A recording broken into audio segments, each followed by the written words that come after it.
Bom dia, garotada do 7º ano. Sou o professor Carlos Neri, professor de História, e hoje eu estarei com vocês aqui no chat, fazendo uma interação com as atividades do dia. Bom dia aí, garotada do 7º ano, professores que já estão aí no chat, estimulando essa garotada a continuar estudando. Vamos lá, nossa aula é de geografia, o tema da aula será biomas do planeta. Na aula passada foi trabalhado aí os biomas do Brasil, hoje os biomas do planeta, e quem estará lecionando para vocês é o professor de geografia Antônio Russo. Bom dia, professor Antônio. Bom dia, professor Carlos, bom dia a todos, é um prazer imenso estar aqui com vocês novamente. Vamos falar agora sobre os biomas do planeta.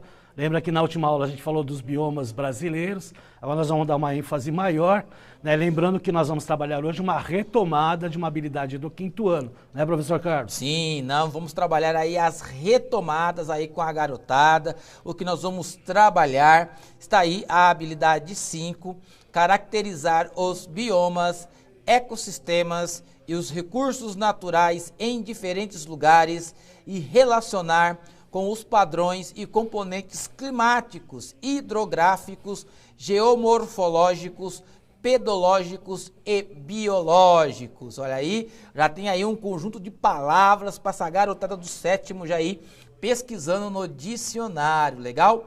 Agora, para introduzir a aula de hoje, e a garotada já compreendendo qual é esse cenário dos biomas do planeta, nós vamos assistir o vídeo na tela.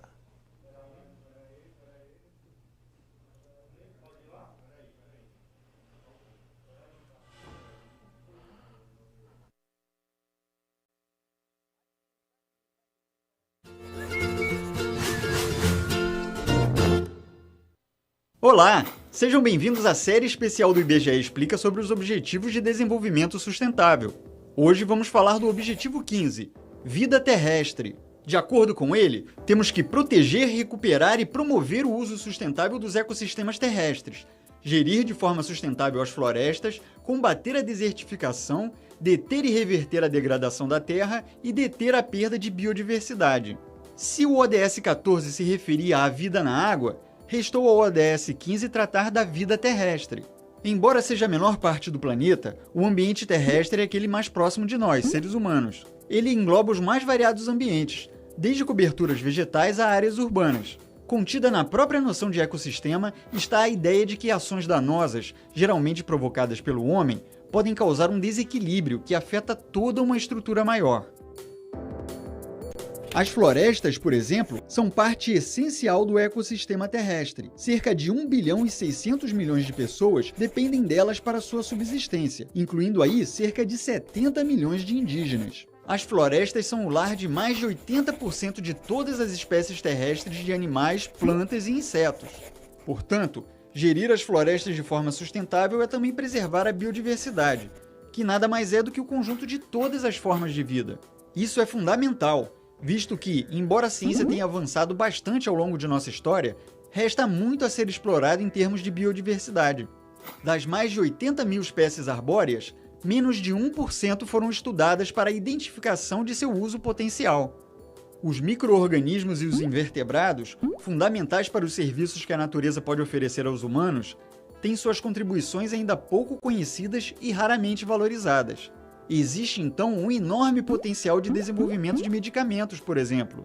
Mesmo assim, o desmatamento vem sendo uma constante. No continente americano, de acordo com dados da FAO, entre 2000 e 2010, mais de 40 mil quilômetros quadrados de floresta foram desmatados por ano, para dar lugar, principalmente, à lavoura. Com isso, o processo de extinção de espécies é agravado. Segundo a lista vermelha da União Internacional para a Conservação da Natureza e dos Recursos Naturais, em 2017, das 5.674 espécies de mamíferos pesquisadas, 1.204, ou cerca de 22%, eram consideradas ameaçadas. Além do mais, a substituição da cobertura vegetal pela lavoura pode resultar na degradação do solo. Estima-se que 52% das terras utilizadas para a agricultura são moderadamente ou severamente afetadas pela degradação do solo. Desde 2008, ela já afetou 1,5 bilhão de pessoas em todo o mundo. Os casos mais graves de degradação do solo são os de desertificação.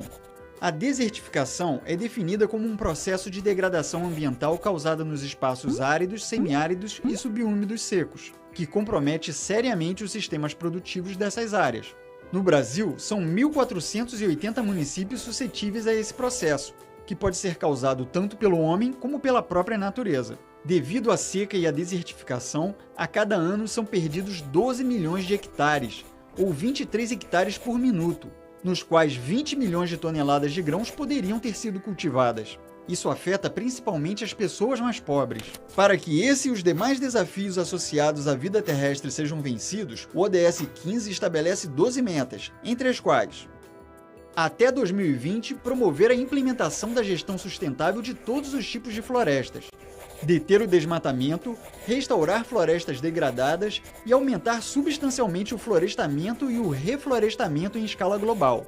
Até 2030, combater a desertificação, restaurar a terra e o solo degradado, incluindo terrenos afetados pela desertificação, secas e inundações, e lutar para alcançar um mundo neutro em termos de degradação do solo. Tomar medidas urgentes e significativas para reduzir a degradação de habitats naturais, deter a perda de biodiversidade e, até 2020, proteger e evitar a extinção de espécies ameaçadas. Vamos então nos esforçar para atingir o objetivo 15. Ficamos por aqui. Gostou do vídeo? Então curta e compartilhe e nos ajude a disseminar essa importante agenda global. Isso aí, pessoal. Então, sempre lembrando que a ODS, Objetivos do Desenvolvimento Sustentável, são 17 objetivos, são 167 metas, e uma delas aí fala sobre a vida terrestre, que tem muito a ver com o tema de hoje e com o tema da semana passada, que é a questão dos biomas. Então, a gente, quando fala em bioma, a gente fala da questão da vida terrestre, né, da fauna, da flora, né, que principalmente aí, e a importância, né, que nós temos aí em cima dessa relação aí. Então, a gente viu biomas brasileiros na última aula, agora nós vamos ver um mapa mostrando todos os biomas aí do planeta. Tá? Então, nós temos aí, o que é interessante retratar é quando vocês observam esse mapa aí dos biomas, vocês veem aí que eles têm, né, semelhanças entre os continentes nas faixas de latitude, né? Até por causa das zonas térmicas, né? Tem que lembrar aí que elementos climáticos e fatores climáticos acabam, né, se envolvendo nos biomas, né? Então, fatores climáticos, como por exemplo o próprio clima, né, da região, né, a questão aí da maritimidade, da continentalidade, né, a altitude, a proximidade com o mar, né, tudo isso aí que são fatores climáticos, eles acabam interferindo aí nos biomas, como também os elementos climáticos, né, como a questão do tempo, né, a questão da temperatura, tudo isso aí acaba, né, fazendo com que esse conjunto de vida vegetal e animal, né, acaba constituindo os biomas. Então, essa relação que nós temos da localidade, dos fatores e dos elementos climáticos nos biomas fazem com que a gente tenha diversos tipos de biomas do mundo, que é que a gente vai ver na sequência aí. Mas é importante sempre relacionar isso, né? A questão do bioma tem uma relação principalmente com os fatores climáticos, que são fatores até mais fixos, né? A questão do relevo. O relevo tem uma grande importância, né, porque ele pode afetar a alteração, por exemplo, das massas de ar que vêm ou dos oceanos ou até as massas continentais que são mais quentes, né? Então você tem essa relação aí, né? E bioma tem o nome da vegetação porque, né, como eu falei na aula anterior, é a vegetação, né, fauna, né, com a flora que faz aí a importância dessa relação nessa região. Então tem que lembrar que o bioma ele é regional, né? Tem aquele espaço como vocês viram no mapa anterior. Vamos ver aí alguns exemplos de biomas. Então nós vamos começar aí com a tundra, né, que está lá em elevadas latitudes, principalmente no hemisfério norte. Vocês estão vendo aí, né, aquela faixa colorida lá que está mostrando, né, a região onde nós encontramos a tundra. A tundra é um bioma aí que ele está numa região que boa parte é inverno, né? Então a gente tem praticamente 2 estações do ano nessas regiões, que é o inverno e o verão, né? Boa parte do tempo é inverno, o verão dura de 30 a 50 dias, né? Nós temos variáveis tipos de tundra, temos a tundra ártica, né?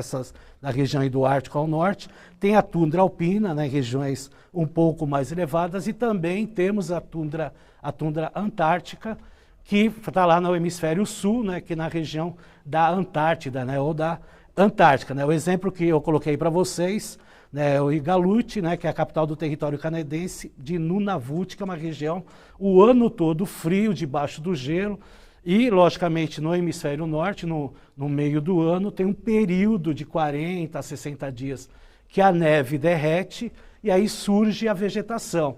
Como é um prazo muito curto, essas vegetações aí são, né, o que nós chamamos aí de musgos e líquens, né, de gramíneas, bem esparsinhas assim, que a gente tem de ter esse tipo de vegetação nessas regiões. Agora tem regiões na Groenlândia que tem uma vegetação um pouco mais esparsa, né, como a gente pode ver aí na próxima tela, tá? Nós temos aí a visualização, né, de uma outra região de Nunavut, né, que praticamente aí sem neve, né, o período aí de verão, e o verão da Groenlândia, né, com uma tundra mais colorida, cobrindo áreas mais abertas aí, próximas aí das geleiras que estão mostrando ao fundo. Então depende muito da localidade, depende muito da latitude, depende muito da altitude. No caso da tundra, depende muito mais aí da latitude do que propriamente das regiões altas dessa região aí, tudo bem? O outro bioma que a gente acaba estudando muito, né, que muito se fala, né, que é um bioma também até complicado de estudar, é o deserto. Né? O deserto se confunde muito, porque se acha que o deserto só tem deserto quente, e não, nós temos o deserto frio. Né? Então nós temos tanto o deserto quente como o deserto frio. Né? Nós temos aí o exemplo do deserto do Atacama, no Chile, que mostra aí na imagem para vocês. É o deserto mais quente do planeta. Tá? O deserto do Saara é o mais... Do quente, ele é o mais, tem uma área maior, né, em torno aí de 9 milhões de quilômetros quadrados, mas o deserto do Saara não é o maior deserto do mundo, tá, pessoal? Se a gente for considerar desertos frios e quentes, o deserto mais, com uma área maior é o deserto da Antártica, que tem mais de 14 milhões de quilômetros quadrados, bem maior até do que o deserto do Saara, tá certo? E o deserto, ele tem características um pouco diferentes de cada região, tá? Então, nas próximas imagens, a gente vai observar aí, né, um outro tipo de deserto, né, com dunas de areia, né, diferente aí do que a gente viu anteriormente do deserto de Atacama, que é um deserto mais seco, né, que fica aí na região do deserto do Saara, né, na Líbia. E nós temos aí na esquerda um mapa, né, um mapa mundi, né, mostrando aí, né, as regiões do planeta com vários desertos. Né? Então veja aí que nós temos deserto na América, nós temos deserto na África, nós temos deserto na Ásia e temos desertos aí na Oceania. Né? Então, e também temos deserto aí no sul da Europa, que são mais regiões mediterrâneas, como por exemplo no Brasil, né? No Brasil, né, professor Carlos, não tem o deserto, né, mas nós temos o semiárido nordestino. Sim, adoro o semiárido nordestino, andar ali pela Caatinga. Então, é um tipo de vegetação que o professor citou aí, a Caatinga, que faz parte aí da região lá do semiárido nordestino, e é também uma zona de transição com a parte do Cerrado também, né, naquela faixa lá que liga o Cerrado com a Caatinga. Então, são aspectos, né, que a gente, quando fala em deserto, o que a gente tem no Brasil de tipo de deserto é o famoso deserto antrópico, que é aquele feito pelo ser humano, né, compactação do solo, a retirada da vegetação, né, erroneamente, e aí se tira o solo, né, se tira a vegetação, o solo é destruído, e aí fazem lá aquele processo de destruição e aquele processo arenoso na região, que nós chamamos aí de deserto antrópico. Tá? Então, o deserto, ele tem, né, vejam que são várias áreas aí do mundo que nós temos exemplos de deserto. Então, vou mostrar aí um outro exemplo de deserto para vocês aí.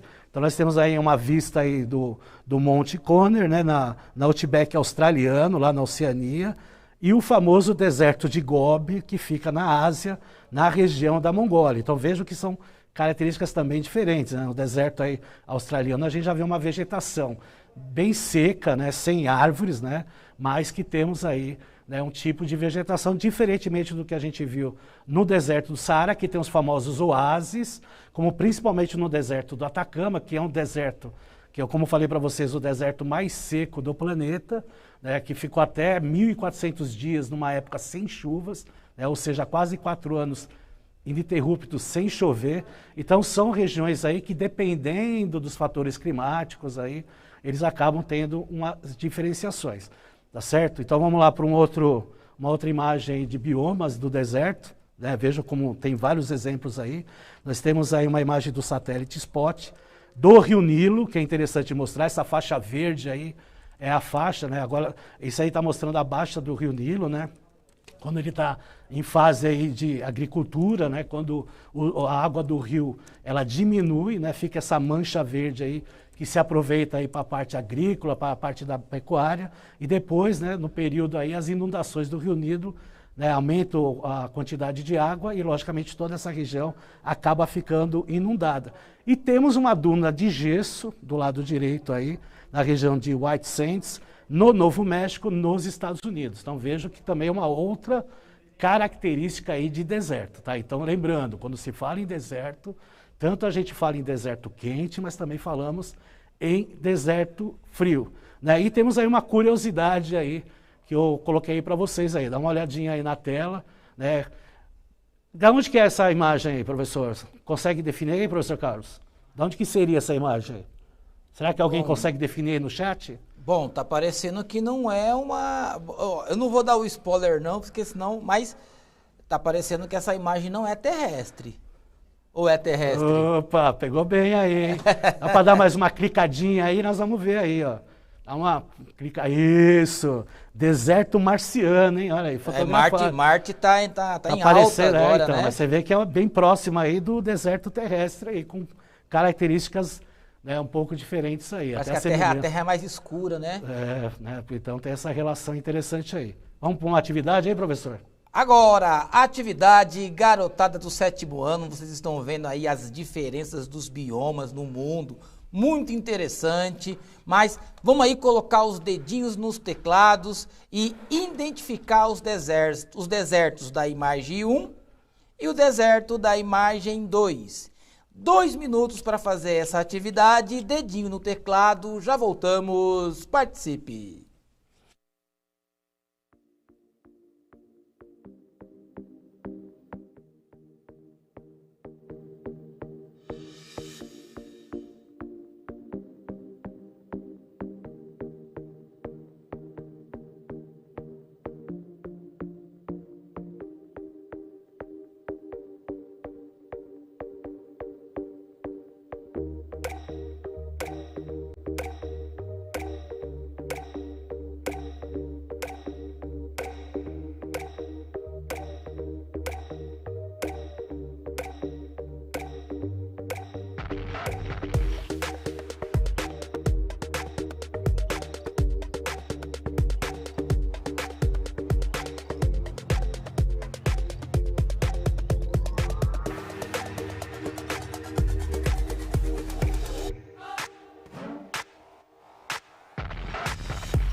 Legal, voltamos para a interação. Professor Antônio, tem um debate aqui no chat, né?